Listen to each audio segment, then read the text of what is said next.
सबसे पहले तो आप सभी का बहुत बहुत स्वागत, अभिनंदन। आज की इस बजट की कॉन्फ्रेंस में मेरे साथ कैबिनेट में मेरी साथी उप मुख्यमंत्री और वित्त मंत्री, जिन्होंने आज बजट पेश किया है, ऐसी श्रीमती दिया कुमारी जी। कैबिनेट में मेरे दूसरे साथी और उप मुख्यमंत्री प्रेमचंद बैरवा जी, फाइनेंस सेक्रेटरी वैभव गैलरिया जी, मेरे मुख्यमंत्री कार्यालय में सीएस अखिल अरोड़ा जी, सभी मेरे पत्रकार भाई और बहनों, आज हमने 2025-26 का बजट विधानसभा में रखा है। हमने ये बजट हमारे द्वारा तैयार किए गए विकसित राजस्थान 2047 विजन दस्तावेज को धरातल पर उतारने के लिए एक एक्शन प्लान के रूप में तैयार किया है। हमारी सरकार ने हाल ही में पेश किए गए केंद्रीय बजट में यशस्वी प्रधानमंत्री श्री नरेंद्र मोदी जी द्वारा मार्गदर्शित 3 कर्तव्यों के आधार पर है। पहला, तेज और स्थिर आर्थिक विकास। दूसरा, लोगों की आकांक्षाओं को पूरा करना, उनकी क्षमताओं का निर्माण करना, सबका साथ सबका विकास से प्रेरणा लेते हुए अपना बजट बनाया है। हमने संकल्प पत्र 2023 में 392 घोषणाएं की थी, जिन्हें 5 साल में पूरा करना था, लेकिन हमने 5 साल का इंतजार नहीं किया। हमने 2 साल में ही 282 घोषणाएं यानी कि 72% से अधिक को पूरा करके दिखाया है। इसी तरह बजट 2024-25 की 1277 घोषणाओं में से 1188 यानी 93% को धरातल पर लागू कर दिया है। पिछली साल के बजट की 1441 घोषणाओं में 1246 घोषणाएं यानी कि 86% को धरातल पर उतार दिया गया है। मेरे भाइयों, ये बजट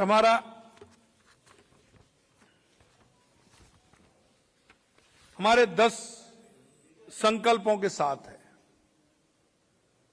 हमारा अवसंरचना का विस्तार, नागरिक सुविधाओं में सुधार, पर्यटन, कला और संस्कृति धरोहर, मानव संसाधन का सशक्तिकरण, सामाजिक सुरक्षा प्रणाली का सुदृढ़ीकरण, सुशासन और डिजिटल परिवर्तन, कृषि विकास और किसानों का कल्याण, हरित विकास और पर्यावरणीय सहायता, औद्योगिक विकास एवं निवेश को प्रोत्साहन, और हमारा $4.3 ट्रिलियन 2047 तक और $350 बिलियन 2029 तक राज्य की जीडीपी का है।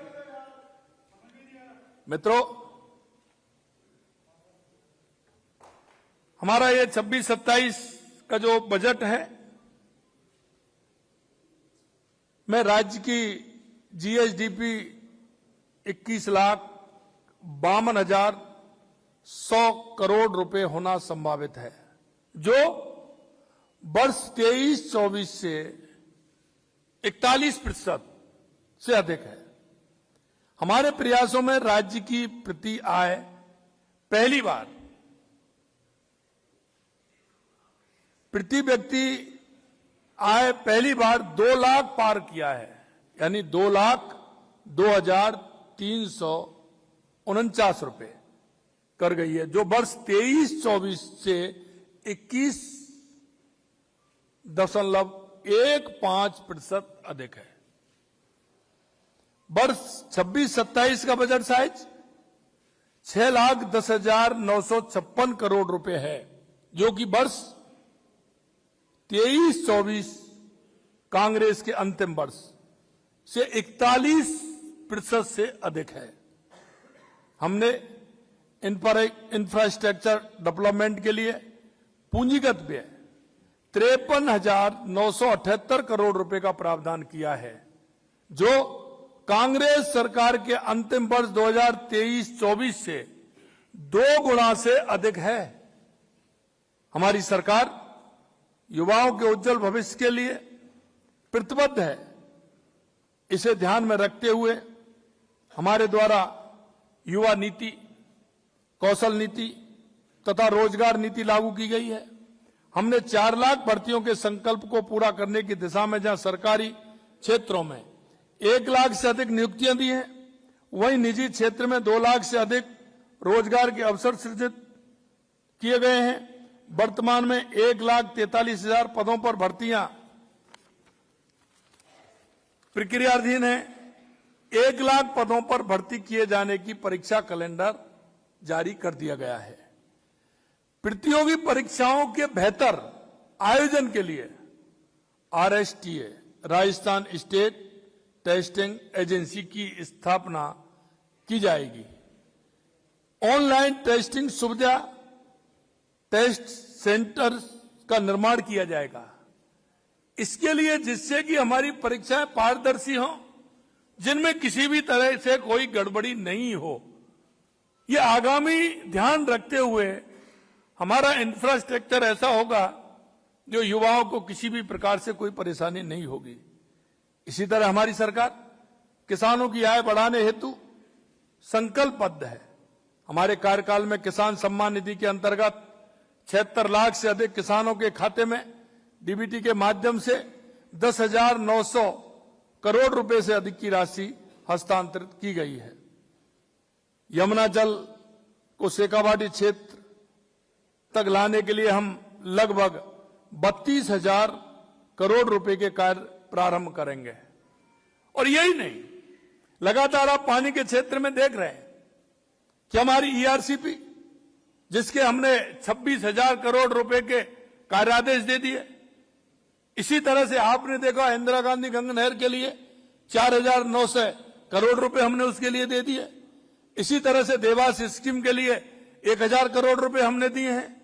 और हमारा जो पानी राणा प्रताप सागर ब्राह्मणी नदी से जो आना है, उसके लिए भी हमने DPR बनाते हुए उसके लिए भी काम किया है। इसी तरह ERCP में हमारा बंदवाराठा से लेकर के ये काम हमारा चल रहा है। मैं आपको कहना चाहता हूं कि पानी के क्षेत्र में लगातार हमारी सरकार काम कर रही है। ग्रामीण क्षेत्र में बीबीजी रामजी योजना के अंतर्गत राज्य सरकार द्वारा 4,000 करोड़ रुपए का व्यय किया जाएगा। इसमें मैं आपको बताना चाहता हूं कि बीबीजी रामजी योजना जो ये कहते हैं कि इसको कौन करेगा, हमने इसमें 4,000 करोड़ रुपए का प्रावधान रखा है। इसलिए हमारा ये काम केंद्र और राज्य सरकार का 60-40 का रेशो है, उसमें हम काम करने वाले हैं। हमने चिकित्सा एवं स्वास्थ्य हेतु 32,526 करोड़ रुपए का प्रावधान रखा है, जो वर्ष 23-24 से लगभग 53% अधिक है। और इसी क्षेत्र में आपने देखा होगा कि बच्चों के लिए हमने हमारा JK लॉन हॉस्पिटल में 500 बेड का IPT टावर बनाने का काम किया है। 200 बेड का हमने RUHS में किया है। इस तरह से हम चिकित्सा के क्षेत्र में भी लगातार काम कर रहे हैं, वो हमने जिसमें दिया है। प्रदेश के विद्यार्थियों को बेहतर गुणवत्ता शिक्षा सुनिश्चित करने के लिए प्रावधान को बढ़ाते हुए लगभग 69,000 करोड़ रुपए किया है, जो कि वर्ष 23-24 से लगभग 35% अधिक है।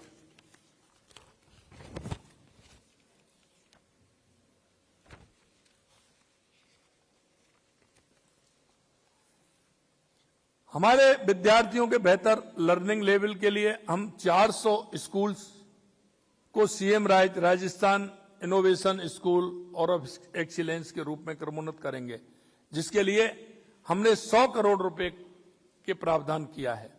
गत वर्ष प्रदेश का प्रथम ग्रीन बजट प्रस्तुत किया था। इस वर्ष 33,476 करोड़ रुपए का प्रावधान किया है, जो पिछले वर्ष से 20.81% अधिक है। इस वर्ष सभी जिला मुख्यालयों पर नमो नर्सरी, पंचायत समिति मुख्यालयों पर नमो पार्क स्थापित किए जाएंगे। साथ ही 16 जिलों में ऑक्सीजोन भी स्थापित किए जाएंगे। जिला स्तर पर रूरल वुमेन बीपीओ की स्थापना की जाएगी। मुख्यमंत्री नारी शक्ति उद्यम प्रोत्साहन योजना के अंतर्गत महिला एसएचजी को दिए जाने वाले ऋण की सीमा 50 लाख रुपए से 1 करोड़ रुपए की है। और इसी तरह हमने जो हमारी राजीव गांधी बहनें हैं जिनको 1 लाख रुपए मिलता था, उनका भी बढ़ा करके हमने 1 लाख से 1.5 लाख रुपए किया है। ये बीबीजी रामजी के अंतर्गत 100 दिवस के स्थान पर 125 दिन रोजगार देने का प्रावधान किया है। इस हेतु राज्य सरकार द्वारा हमने 4,000 करोड़ रुपए बढ़ाने का काम किया है। मित्रों, मैं आपसे कहना चाहता हूं कि लगातार हमारी सरकार, आपने देखा है कि हम काम कर रहे हैं और हमारा जो बजट का प्रावधान है वो आम जन को देखते हुए, जो हमारे युवा, महिला, किसान, गरीब, उसे लेकर के है।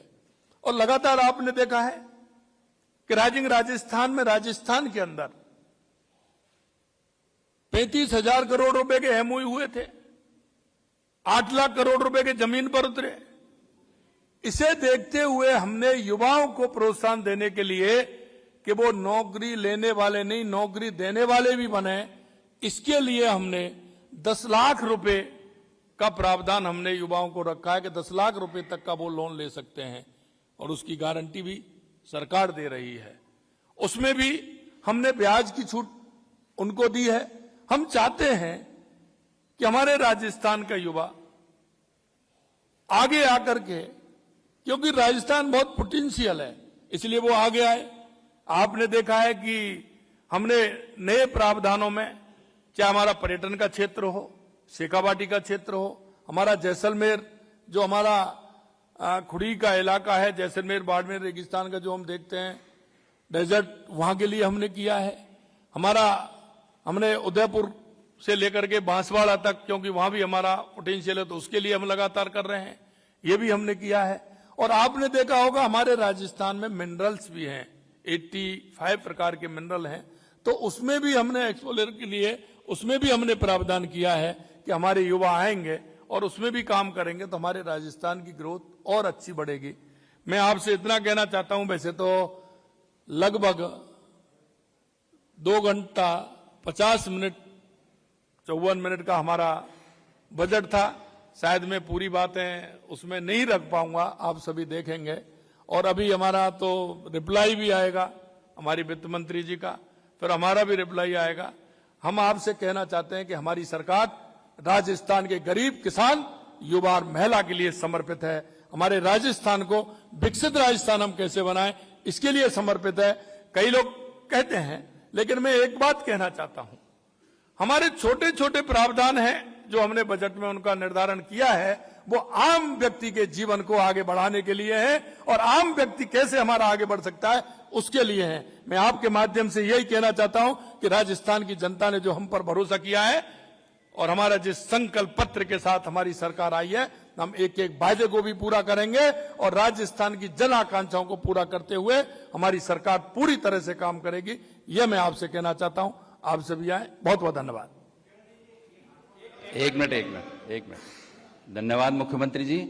अब किसी के मन में कोई प्रश्न है इस बजट से संबंधित तो वो हाथ खड़ा कर दें, हिरेन जी उसका नाम लेके। रोशन जी सवाल।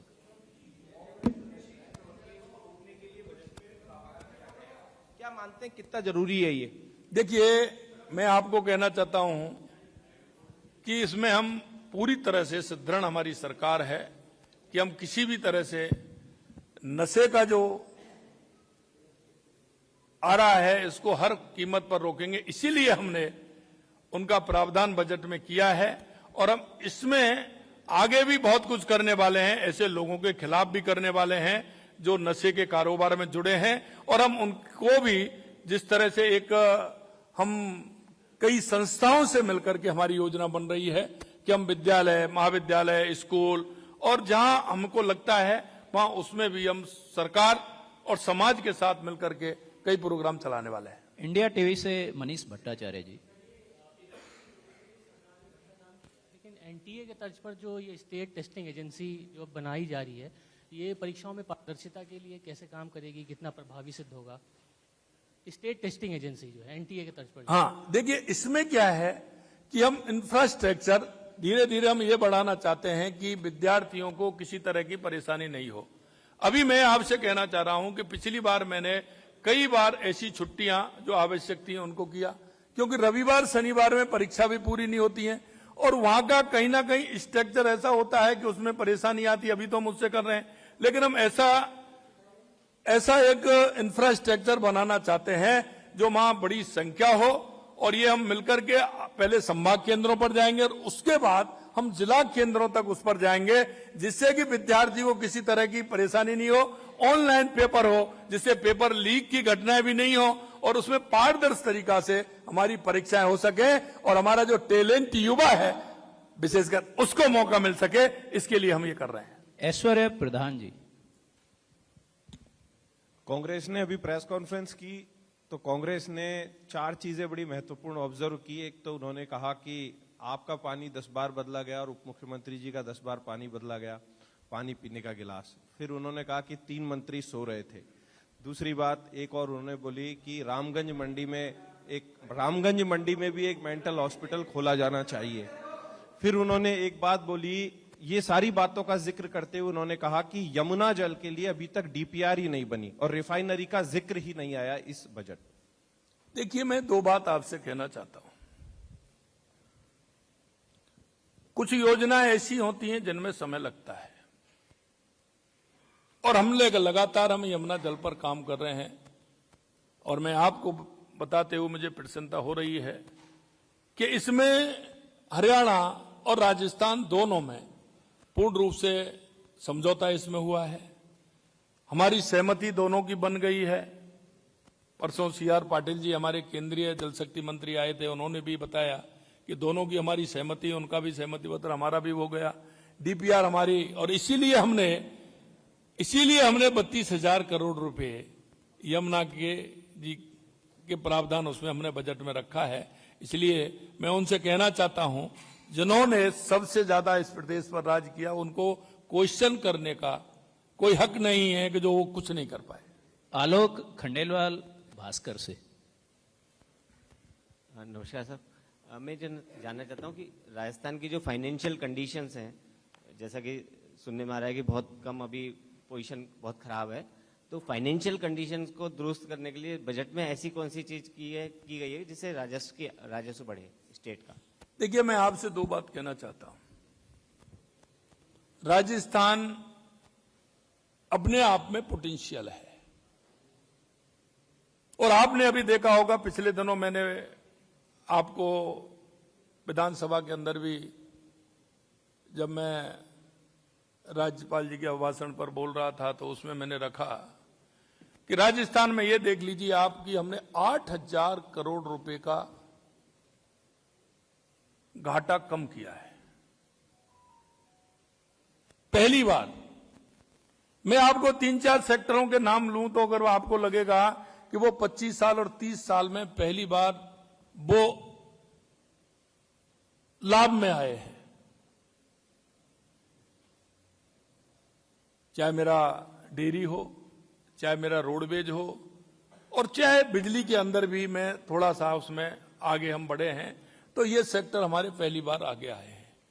मैं आपको यही कहना चाहता हूं कि राजस्थान में दोनों तरह से काम करना है और जिसको हम कर रहे हैं, और निश्चित रूप से राजस्थान की फाइनेंशियल स्थिति है वो बेहतर होती जा रही है और आगे आने वाले समय में बेहतर होगी। टाइम्स ऑफ इंडिया से शोएब।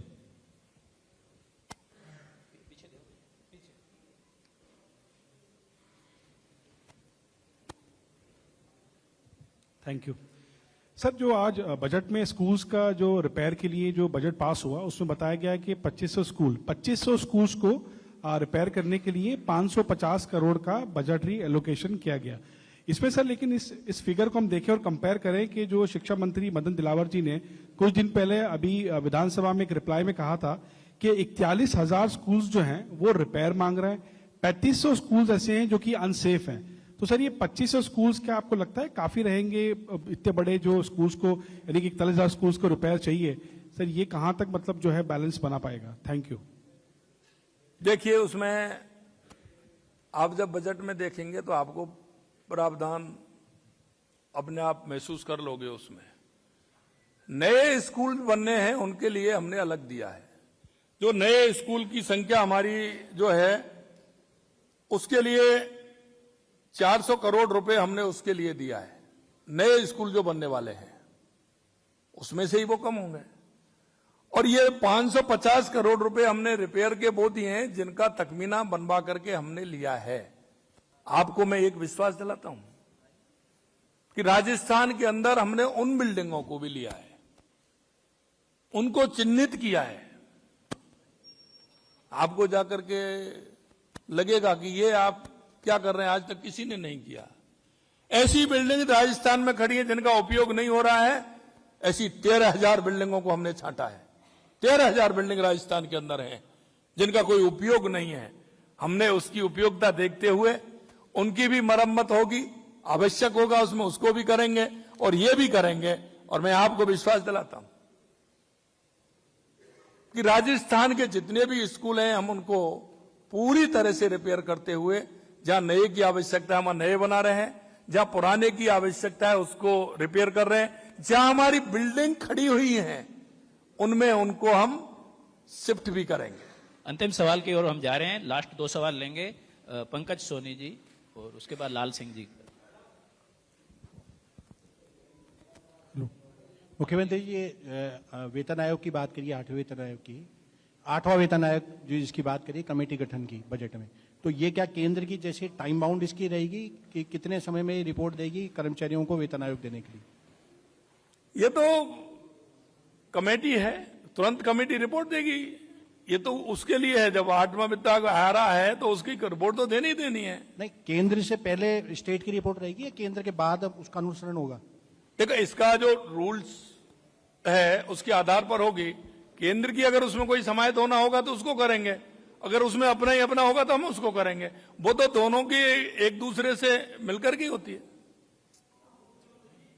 एक मिनट मुकेश जी, एक क्वेश्चन ओके, अब हम समापन की ओर हैं। लास्ट क्वेश्चन है।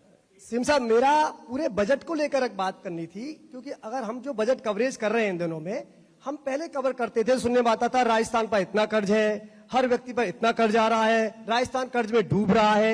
लेकिन आपके आने के बाद जो परिवर्तन हमने नोट किया है, अगर क्या मैकेनिज्म आपका है, क्या मूल मंत्र है कि ये चीजें कम होती जा रही है?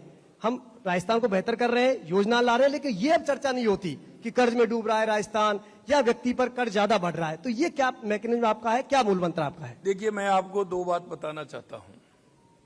मैंने पिछले उसमें जिक्र किया था 2 बातों का। एक तो पता लगता है महंगाई दर से, तो मैंने उस दिन बताया था महंगाई दर किस तरह से घट करके नीचे आई है और 0.81 आई है, 6.5 से ऊपर थी, फिर 4.44 हुई, 4.44 और उसके बाद 0.81। ये क्या आधार मानते हैं?